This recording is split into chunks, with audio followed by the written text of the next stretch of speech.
Hello and welcome to Mission Backlog.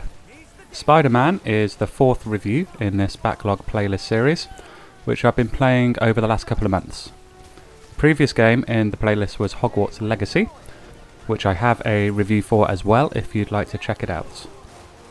Right, so I have some very mixed feelings about this game, and as you can tell from the thumbnail, I think this game is probably a little bit overrated. Still a good game, but certainly not up there with the greats of the last decade as far as I'm concerned. Though your opinions on that will probably differ, depending on how big a fan of Spider-Man you are. And of course, everyone is entitled to their own opinion. Please listen to the rest of the review before blasting me in the comments, as overall I do think this game has a lot to offer with some truly exceptional elements, but I will forgive you for blasting prematurely if you really can't help it. To give a bit of context, I'm a passing fan of Spider-Man. I've watched a few of the films and enjoyed them, though never consumed any other material such as the comics. So I don't have a deep understanding of the lore or some of the villains in this game. A position which I'm sure a lot of people are in and are wondering if they'd enjoy the game. I'm not sure of the exact number of hours, but I think I've put around 20 to 25 into the game. I've beaten the main story and dabbled in the side quest and collectibles. There have been highs and lows along my journey, and not just while swinging through the streets of New York. I have a lot to say, so let's dive a little deeper.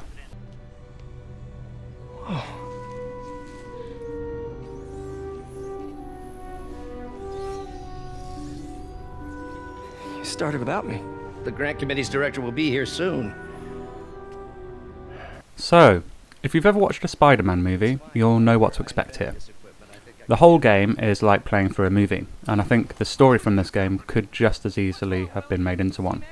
It has the wide array of villains you would expect, such as Dr. Octopus and a few lesser known ones as well, at least ones I wasn't too familiar with the villain you're facing at any one time changing up often enough to keep it interesting.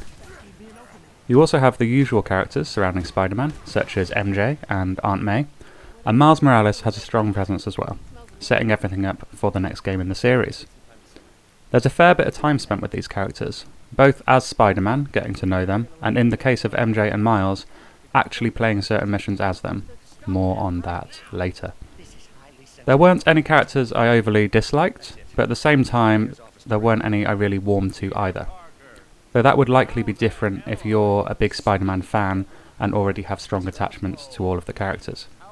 I don't want to spoil any of the main plot points, but I'll just say there are some nice developments through the 15 to 20 hour main story, with some darker themes than I was expecting, which I liked.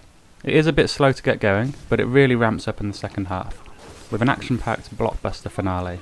Exactly what I was expecting from a Spider-Man game.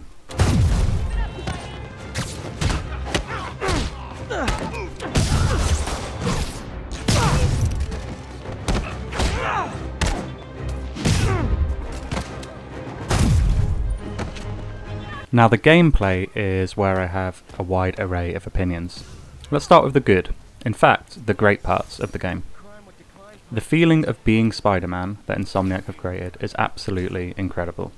The mechanics of swinging through the city, feet flying a foot above car roofs, then soaring into the air above the skyscrapers are, I would say, close to perfection. It's incredibly easy to execute, though it looks like a technical masterpiece every time. And this continues to develop throughout the game, with additional movement mechanics and tricks unlocked as you go. This is actually one of the very few games where I never felt the need to fast travel, and only did so towards the end of the game, simply to get a trophy that was attached to doing so. It also helps that the map is quite small, so it doesn't take too long to get anywhere. This feeling of being Spider-Man carries over into the combat, when it feels like you're choreographing a blockbuster fight scene at every encounter. Again, actions and combos are easy to execute, though look spectacular, and there's an incredible sense of weight and satisfaction to knock out blows. The combat is very Arkham-esque, with easy dodges and counter moves at the touch of a button, with extremely generous timing windows. I still died a few times, normally from getting caught up in a loop of being repeatedly hit before I had time to recover and dodge, but on the whole, it's a pretty easy game. The combat has a great sense of flow to it. I really got in the zone a lot of the time, with satisfying transitions from one enemy to another, allowing you to be a bit tactical and take down enemies in any order you want to. You can perform basic combos, transitioning between the ground, walls and air, and pull yourself towards enemies or them towards you to control the fight. The mechanics encourage you to spend a lot of time in the air and web slinging around and throwing your enemies off guard, as you would expect playing as Spider-Man. During combat you will fill up a focus meter. This allows you to perform your suit's special ability, as well as carry out an instant knockout on the base level enemies, always accompanied by a very satisfying slow-mo animation. You fill up your focus meter by performing combos and will get bonus focus depending on what suit abilities you have equipped. For example, a bonus for attacks while in the air or for perfect dodges.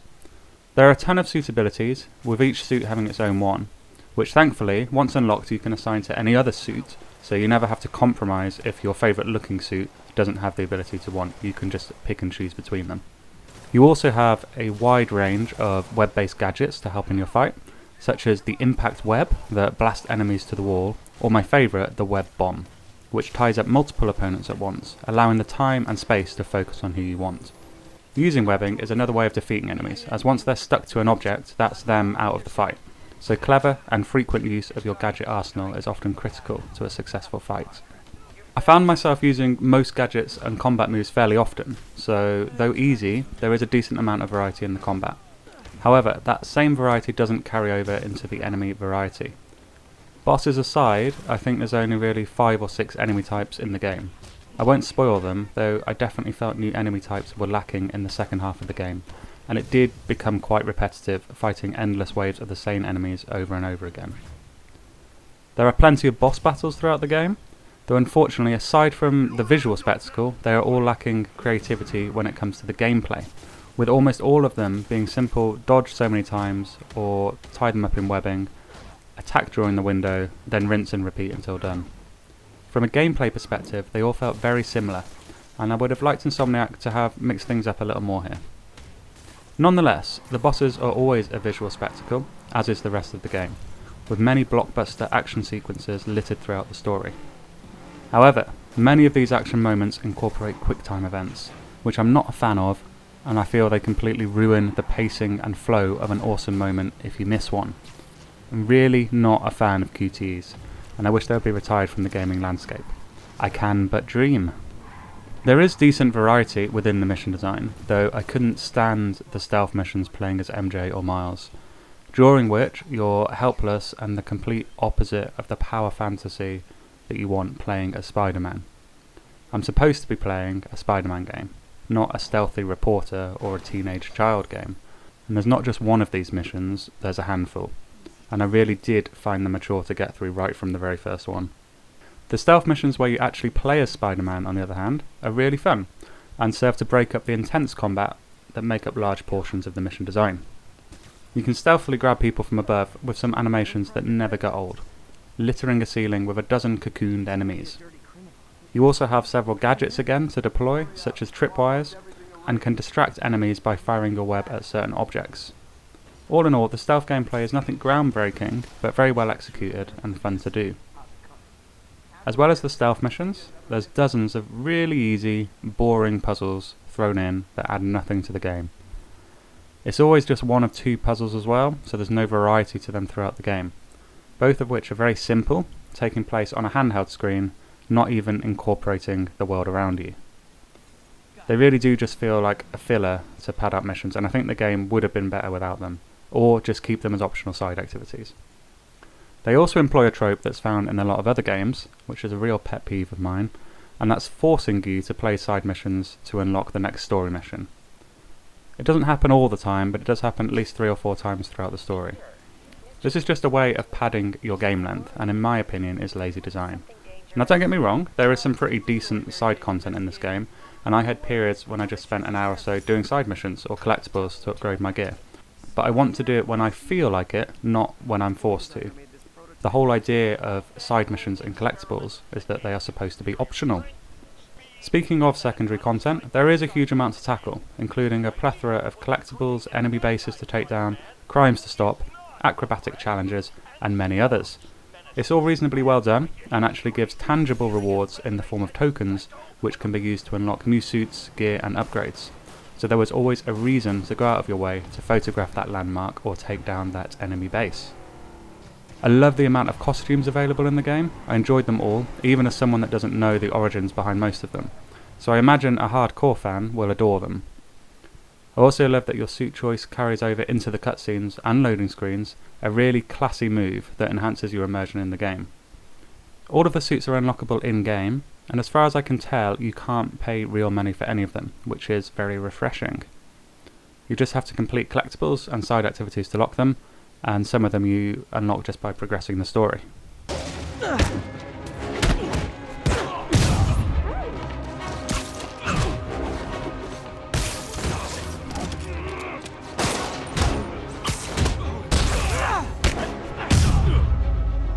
Visually, the game is amazing, both in terms of graphics and art design.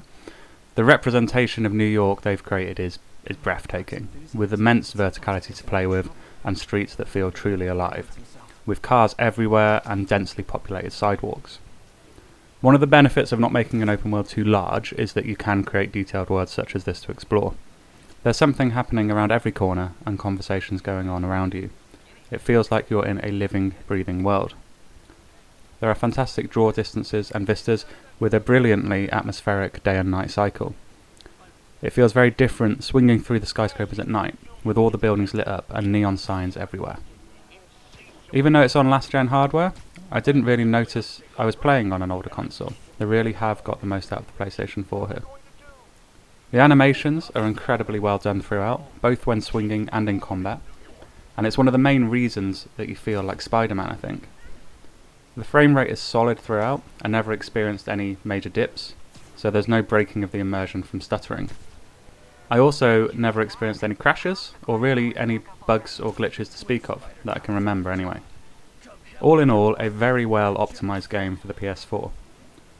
One of the only downsides I would say is that the loading screens are quite long, though I think that may just be because I'm used to current gen, almost instant loading times now, and going back to 20 seconds is just a little jarring. I thought that the cutscenes were all really well done, with some solid voice acting throughout, and like I've said many times in this review, it's like playing through a movie. The sound design is well done, with very satisfying thwacks and thumps, with genuinely useful feedback to aid in combat, such as a deeper thudding noise when you've knocked someone out, or the sound of a missile heading towards you. Good sound design should sound good, as well as adding feedback to the player, which it does here.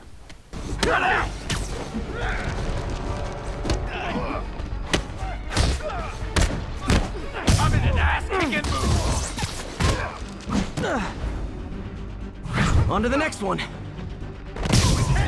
Right, so let's wrap things up. There were times during my playthrough that I was hoping for the game to end due to the god-awful missions as MJ and Miles, repetitive enemy encounters, and the incessant lame puzzles. But then, having finished the story, I immediately felt compelled to jump back into the world. And it's a testament to the awesome feel of actually being Spider-Man in this game that Insomniac have absolutely nailed, which carries a lot of the rest of the game on its shoulders. I can't imagine that there's any other game that nails the feeling of being Spider-Man as much as this one. So if you're a Spider-Man fan, this is an absolutely must-play game if you haven't played it already. If you're not a Spider-Man fan, then I'd say it's one to judge for yourself. I can see why this game reviewed so highly, though for me there's too many negatives to count it as one of the greats. So I'm going to give Spider-Man on the PS4 a 7 out of 10. What are your thoughts on the game, and does anyone agree with me? Probably not, but I'd love to hear your opinions in the comments. My next review will be Metroid Other M on the Nintendo Wii. Please check out the channel to see my other reviews and videos, and consider liking and subscribing if you've enjoyed the review. It does help out a lot. I hope you all have a great day. Now on to the next one.